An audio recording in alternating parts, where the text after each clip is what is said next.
Hi, and welcome back to This Week in Voice, Season 6. Who would have thought? My name is Bradley Metrock. I'm CEO of a company called Project Voice. So earlier in the pandemic, we decided to put This Week in Voice, the podcast, on hiatus. Why? Because you weren't listening to it. People had stopped listening to podcasts for the most part, in 2020. Started to bounce back late in 2020 into 2021, but it's taken us a little bit of time. What can I say to get back to the grind? We're appreciative of you. Thank you for watching this. Thank you for listening to the show. Thank you for helping it grow over these 6 seasons. And we're excited to bring a lot of great guests to you this season and have a bigger season than we've ever had. The previous largest season we had was I think 22 episodes. And this one will be longer. It will extend well into April 2022. So just want to express some gratitude, and I want to express some gratitude for our season premiere guest as well, Sanjay Dhawan, CEO of Cerence. Sanjay, say hello. Bradley, thank you so much. Congratulations on kicking off season 6. I'm honored to be the guest to be here with you today to get this going. I'm certainly looking forward to all the other podcasts that are planned for later in the months to come. We appreciate you, Sanjay. Thank you for setting the time aside. And y'all have been quite busy. And I want to read this headline just to set the stage for talking about where Cerence is right now. Cerence achieves record starts of production for its industry-leading conversational AI products in 61 new car models from 16 global automakers in most recent quarter. So that's a long way of saying that you're kicking a lot of ass. Tell us the state of Cerence, how things are going for you. Paint us a picture of your progress over the pandemic period and how things are going. Sure. Thank you. Today is a momentous day for us, sort of, because today we complete 2 years as an independent company. So we started on October 1st of 2019. And so today is, September 30th, 2021, we complete our 2 years as an independent company. That's when I came in as the new CEO of the company when we did the spin-off from Nuance. A lot has happened in these 2 years. Obviously, none of us would have thought the pandemic and all its effects that we all kind of went through, but also in the tech industry as well. There was all this chip shortages, supply chain disruptions because of pandemic and all that stuff. So it's been quite interesting 2 years. But I'm very proud to say that we as a company have been able to weather the storm, kind of find our way through all this, as a new company. I'm very grateful to our customers for their support. I'm extremely grateful to all of our employees for their steadfast focus in terms of building the company up.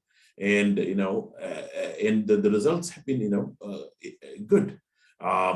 This headline that you read was from our press release for last quarter earnings that we did in August this year. And the reason we highlighted this stat, which is 16 new OEMs, 16 OEMs, 32 or 33 brand names, 61 car lines, SOPs in 1 quarter. The reason we decided to highlight that for our investors is because it was approximately 2x of any given quarter. So in a given quarter, typically we'll have about, give or take 30 plus SOPs of a new cars, right? As we work with, all the major, auto makers, and our products our audio AI, voice AI, conversational AI products go into the cars. And, typical quarter is about 30 new SOPs, 30 new car lines going into production. And in Q3, there were 60 plus. So we decided to highlight that to our investors so that they know that this was quite a positive achievement, by the company. But overall, knock on wood, things are, moving good. Bradley, we're very focused on basically improving the safety and the convenience of a driver and the cabin using voice AI, conversational AI. And we're very, very focused on that as the vision, as the problem to solve. And as you know, the adoption of voice and AI in the car is steadily increasing, right? So, more to come in the coming months and years. Yeah, that's it's good to hear, because it appears, just from an outsider point of view that, y'all are, it appears like you shot out of a cannon, post separation from Nuance and never stopped, and stuff like that just sort of validates that mindset. Let's talk about voice in the car. And with so many conversations that we've had and are having, off the record, on the record, it's I don't like the term great reset. I never liked it the first time I heard it, but there's a lot of truth to that. We've all gone through this incredible period that I think is without question the most historic thing that any of us ever will go through in our lifetime. Let's hope. The book is being rewritten in every way, in our personal lives, our professional lives, and every aspect of voice and conversational AI. I almost feel like I have to start the conversation with, like, what are the ground rules, or what's the foundational aspects of the conversation to start with? In this case, prior to the pandemic, voice in the car was viewed as a nice to have. It was a perk. It was a bonus. It was something that could tilt the scales. If you were looking at two particular models of a car and they were neck and neck, price, features, price and interior and everything, and you needed something to swing it one way, well, if one had Alexa in the car and that's what you had at home, then the other one had Google, then that's the direction you go. Now it's quite a bit different. Not only do we look at the big tech players differently, we'll talk about that in a minute, but I want to get your thoughts on, if that was before, then what is it now? Is it a necessary inclusion? Is it something that's still kind of permeating its way across the value chain of automotive? What is the role of voice in the car today?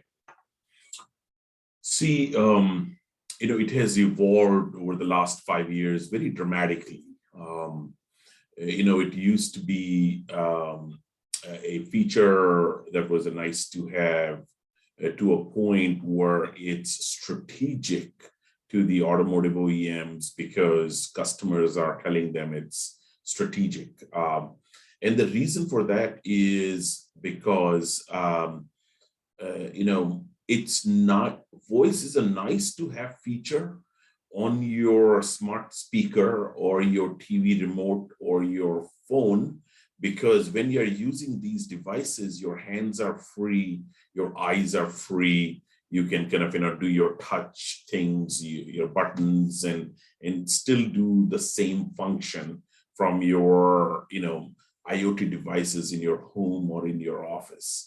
When you're driving, Bradley, your hands are not free, your eyes are not free. You are driving, your hands are on your steering wheel, eyes on the road, etc. Even though many cars have used buttons or touch or knobs as an HMI, but if you think about it, even fiddling through the buttons and knobs it adds into distracted driving. The most safest way most safest way for a driver to do something in the car is using voice, because when our hands and eyes are occupied and so on and so forth, and we will be least distracted when we are using voice. So because of that safety aspect of voice in the car, the adoption has grown. It's I mean, it doesn't matter whose data you look at, Cerence or our competitors or big tech or anybody, you will see the same sort of message that is coming out from everywhere, right? And I think it's becoming, I just finished my first international trip after 18 months. I can't believe it. I wouldn't go to see my customers for 18 months outside US. But 2 weeks back, I was in Detroit meeting with the big three. And then last week, I was crisscrossing Germany left and right, up and down, basically meeting with all of our tier one partners and also all the OEMs. I met two CEOs of large German OEM auto OEMs. And once again, we're a small tier one supplier. Okay, why would the CEO of a big German company see me? Okay, the only reason is because they think what we are doing for them is strategic and it's important to them, and they basically give the respect to kind of entertain my presence and make sure that we stay aligned in terms of our products and what we do for them and so on and so forth. Perfect. Yeah, and it's funny. I remember when you and I met earlier this year at the start of the Coast to Coast tour. I remember you commenting about something that was a common refrain, that I'm missing my travel, and I think a lot of us felt that way. So I'm glad to hear you're getting off the schneid and able to get out. It was a bit weird. We were testing every day, every single day, because I wanted to make sure that although I'm fully vaccinated, although I tested before entering Germany, I'm meeting all these, partners and customers and all that stuff. And it's my responsibility to make sure I don't transmit, if I have picked up something. So I was testing. In Germany, the protocols are very strict, which I totally respect, and we kind of followed the testing. I was carrying my own test kits with me to make sure that like I said, more than me, I don't I keep everybody around me safe, right? Because I'm the one asking them to come, to see me, right? So it's my responsibility. So we did our meetings and our travels and all that stuff. It was weird to at times sit in meetings with the mask on, but we did. But we were all very happy to be there together, right? So it was nice. Very nice. Let's shift gears and let's talk a little bit about another aspect of this next chapter, which is the way that we look at big tech. So again, if you go back 3 or 4 years ago, there was a pervasive thought that voice is cool, agreed. It's the way that computing is going to go. But the problem is that if Amazon or Google or Apple or Microsoft perhaps, or maybe some other big player decides that they wake up one day and they decide that, yeah, they'd like to have that market now, that they're just going to come on in and take it and nothing's going to stop them. And, that had a chilling effect. That's why we didn't see nearly the investment dollars come into this space circa 2017 that probably there should have been, is because there was this chilling effect coming out of the pandemic or amidst the pandemic, wherever it is we are, the mindset and the mood toward big tech has demonstrably changed to where it is now no longer an asset, but now much more of a liability that has to be overcome. And now there's an additional threshold that anything Amazon and Google have to do in order to pass muster. Talk to me about how you and Cerence view big tech in general in the voice space and your positioning relative to them. Yeah. So we at Cerence, we love big tech. It's as simple as that, right? I can't imagine my life as a consumer without big tech. And that big tech is, I use Apple devices and services every day. I use Google devices and services every day. I use Amazon devices and services every day. I use Microsoft, Calendar, Outlook, Teams every day. I use Facebook's, WhatsApp every day, and I can go on and on, right?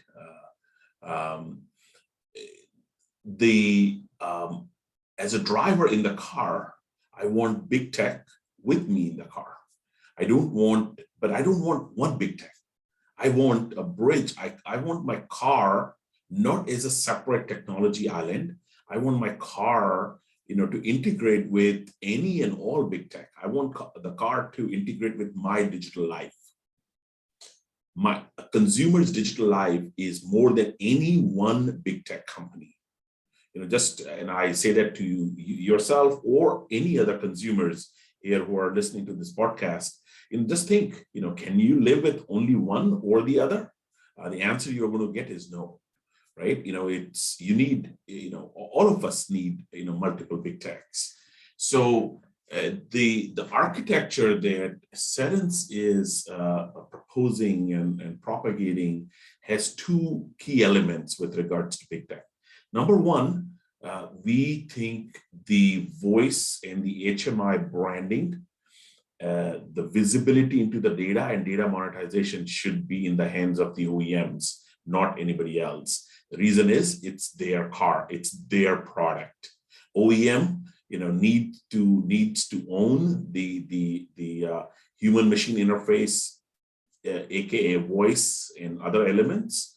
And they need to use that to understand what the consumers are doing in the car, possible data monetization in the future and all that stuff, right? So that's number one. And that's the business model, the product and technology model that Cerence is proposing. Second piece is that, we basically, have been propagating a coexist model with multiple big tech companies in the car. So we kind of use this phrase that we will allow through our products our customers to bring their digital life in the car, and that digital life is their home digital life, their digital life on their phone, in their office, and all that stuff. All will be kind of nicely and seamlessly integrated with the technology, voice technology in the car, right? And the last item I'll make here basically is that, here in the US, when we sit here, we, talk about, Google and Amazon and Apple and Microsoft and so on. But if I'm an OEM and I'm shipping a car into Russia, I don't care about any of these big tech. I care about my big tech in Russia, which is Yandex. If I'm a, OEM shipping my cars into China, I don't care about our big tech. I care about, the Baidus and Alibaba and Tencent and so on and so forth, right? So our architecture basically allows OEM to own the branding and the data behind it, and secondly, basically go into multiple different, big tech ecosystems. Excellent. Yeah, no, that's well said, and I think that probably, just from a consumer point of view, has to make people feel comfortable that they're a point of view that's agnostic toward all of the big players. Right. And some of the big tech guys are trying to use the conventional tactics that they use to block the market. And for those guys, there is plenty of antitrust stuff going on right now. There's a lot of subpoenas floating around in the industry right now. And there's a lot of action in that whole space, as we know. So my request to the big tech guys who might be thinking about using kind of the conventional tactics to to kill innovation, don't try it. This is 2021. Things don't work that way anymore. 20 years ago, Microsoft got into huge issues, and since then everybody has learned. You cannot lock consumers by bundling, by using sort of tactics to keep competition out. Doesn't work in 2021. Well, yeah, it's taken some of them are picking up on that a little bit faster than others. We got some sharper students in the class and some slower ones. What can I say? But they'll all learn eventually. I agree. Like it just that it doesn't play anymore. And we're grateful for that. So I want to shift gears again and talk about voice in the enterprise. But before I even do that, Sanjay, you're a CEO of a publicly traded company. Your thoughts on, we're going to talk about voice in the enterprise and what the value that brings, but just to precede that, return to work, the future of work, something, you've got a fast moving, sharp company that has good rapport up and down, across geographies. You've got a great culture. I'm curious to hear your thoughts before we even talk about voice. What is Cerence planning on doing with return to work, with the future of work? How has your mindset changed, or has it changed at all? So our mindset, absolutely has changed and is changing, and because pandemic has there's a lot of learnings that came out of this health crisis that we all experienced over the last 18 months.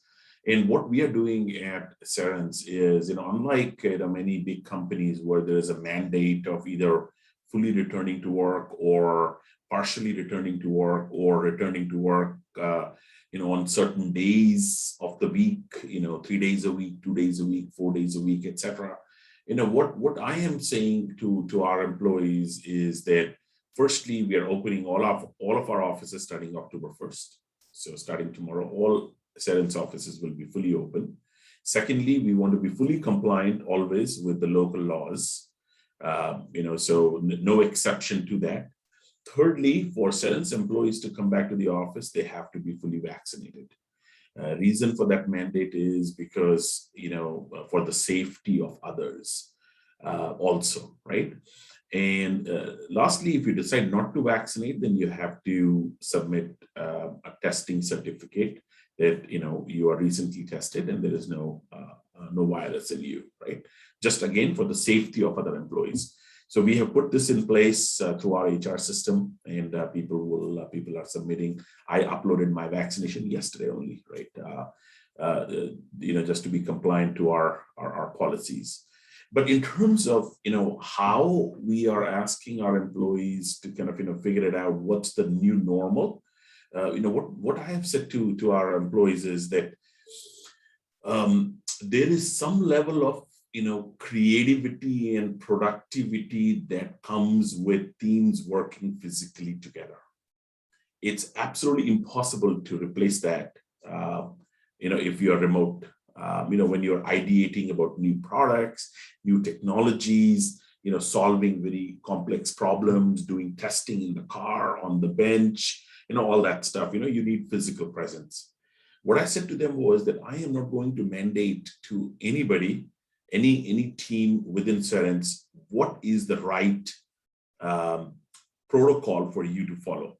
I leave it to you to figure it out. And we are not going to have a company-wide mandate that, okay, everybody comes for 2 days or 3 days or 4 days or 5 days or whatever to work, right? I'm basically saying, hey, managers and teams, you guys, so I have 200 managers who manage people inside the company. I said to them, you go and figure that out with your team. What is the best operating method for your function and for you to be productive?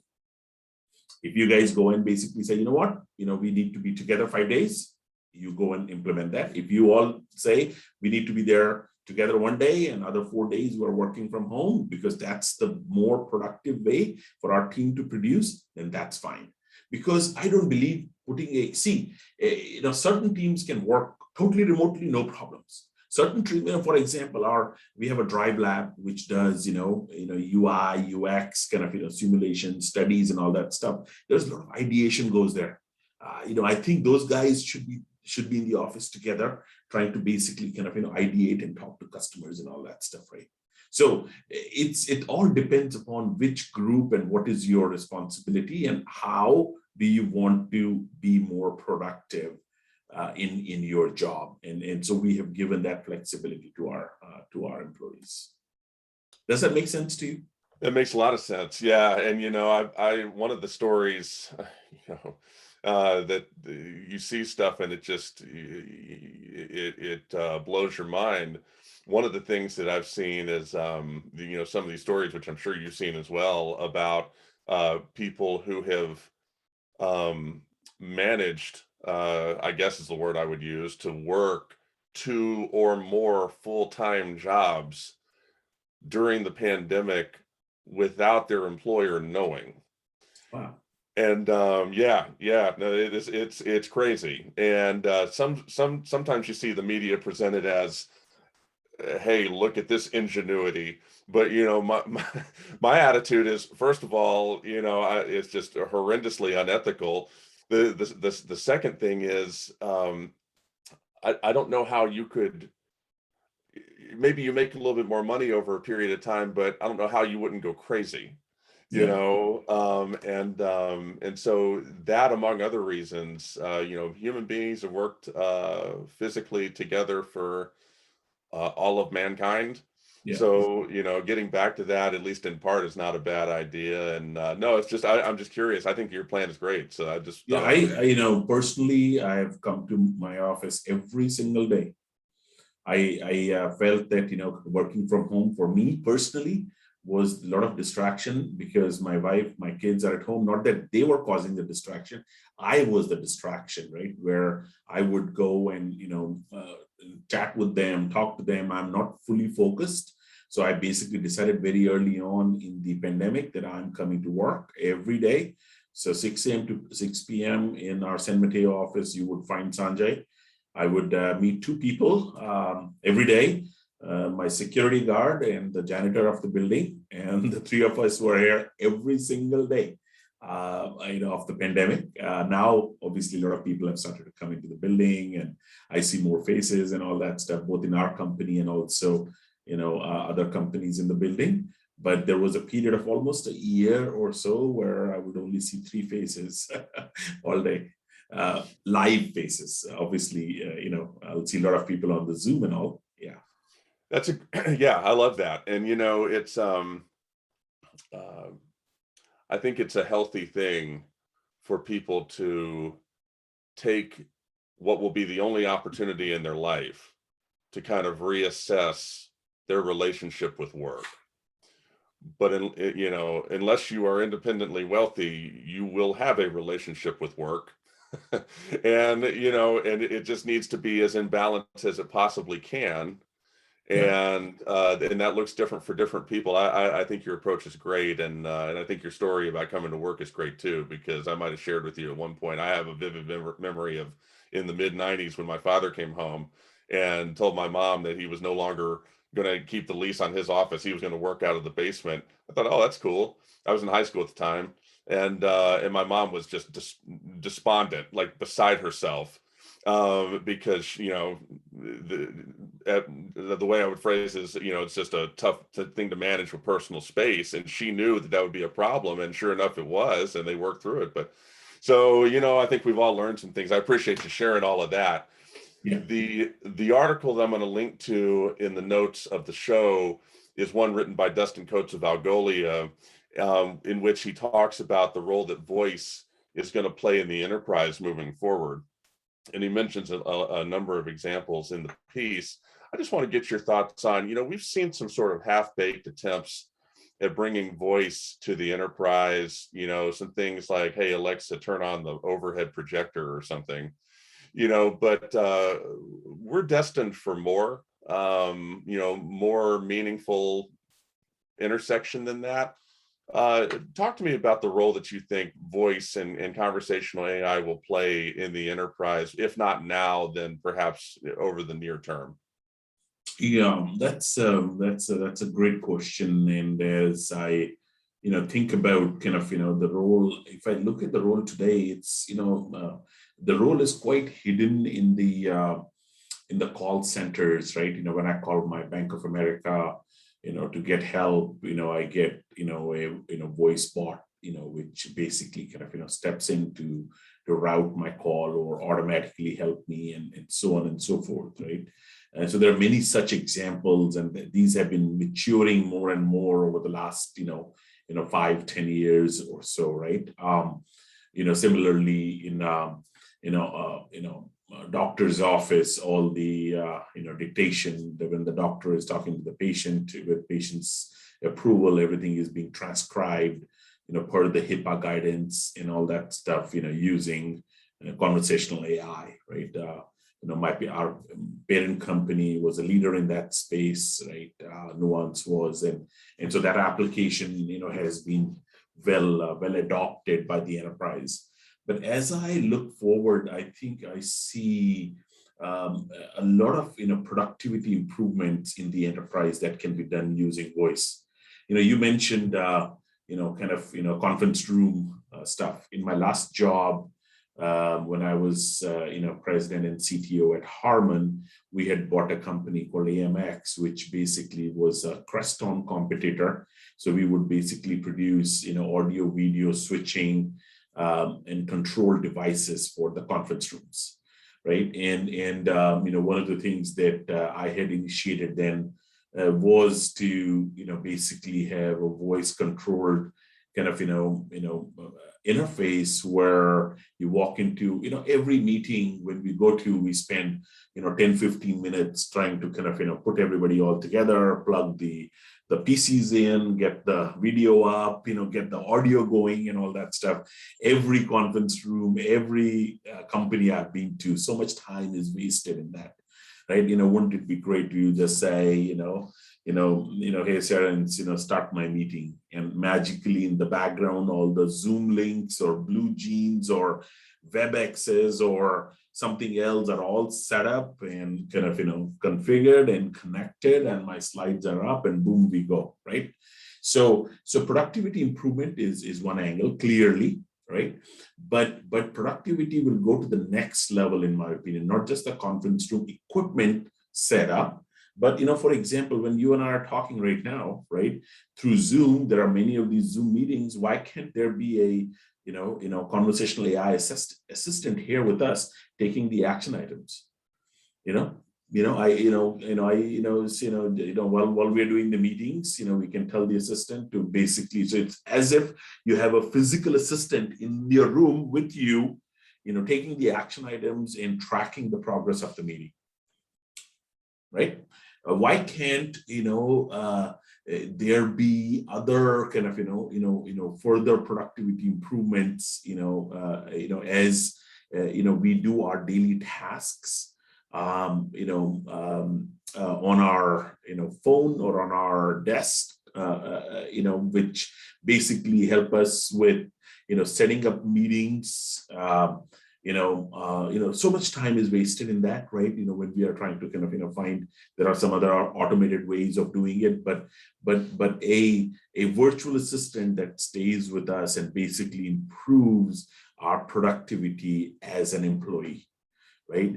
And once you start thinking like that, you will come up with more new and unique kind of use cases that can help an enterprise, grow. I was a little disappointed to, see that Cortana hasn't gone more deeper into that direction, to be very honest, right?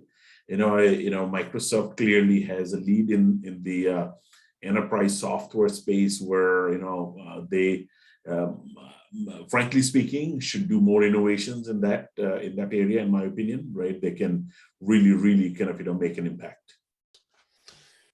I agree with that. And, I think what Microsoft does with Cortana will be interesting to watch. I will say this, though.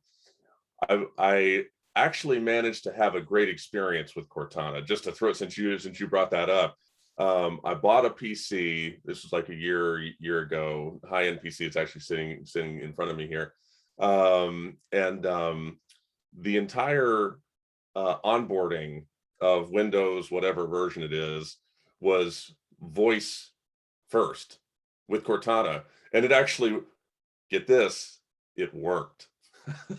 Wow. Oh, that's And great. I was actually sort of blown away. But other than that, they got a lot of work to do. But I thought I would at least give them some props for that. Sanjay, I appreciate all of your time. I appreciate just the work you do, the work Cerence does.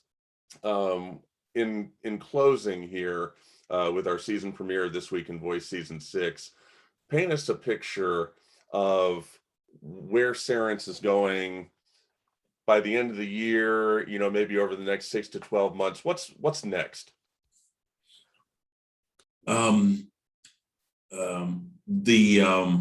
Directionally, I have said to our investor base as well that, we want to be the AI platform of choice for a car.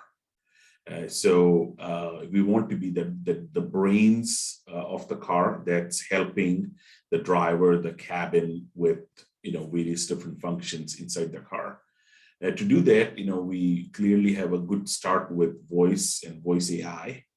But we are, further adding other modalities to our AI platform, which includes vision.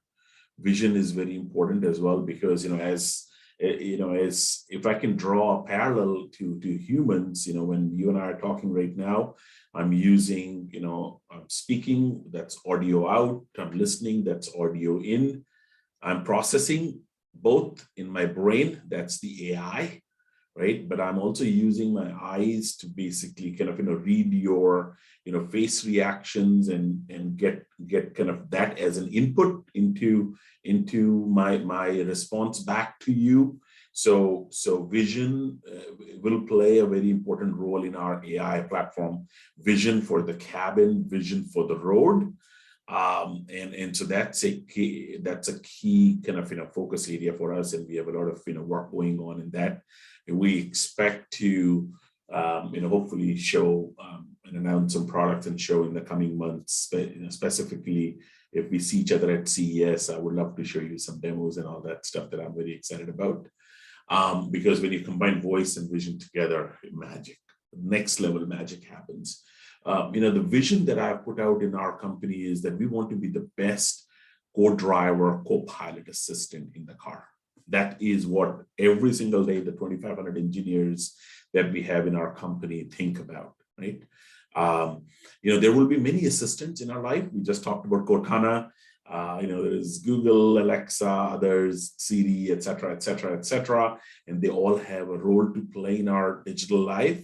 And as I said, Cerence welcomes them, and Cerence welcomes to coexist with them. But Cerence also is saying categorically that when it comes to co-pilot, co-driver assistant, we will be the best, number one, period. I love it. There's no reason to mess around. You gotta will things into existence. Not that what you've already done. I mean, you're already at that level. But I love hearing that. Sanjay, thank you for the time. Thank you for being willing to share your time, share your experience with not just me, but the audience as well. It's greatly appreciated. Thank you. Thank you for inviting me. It was lovely to speak to you, and best wishes to you and all the audience as well. Thank you. For This Week in Voice, Season 6, Episode 1. Thank you for watching, listening as well on your podcast provider of choice. Until next time.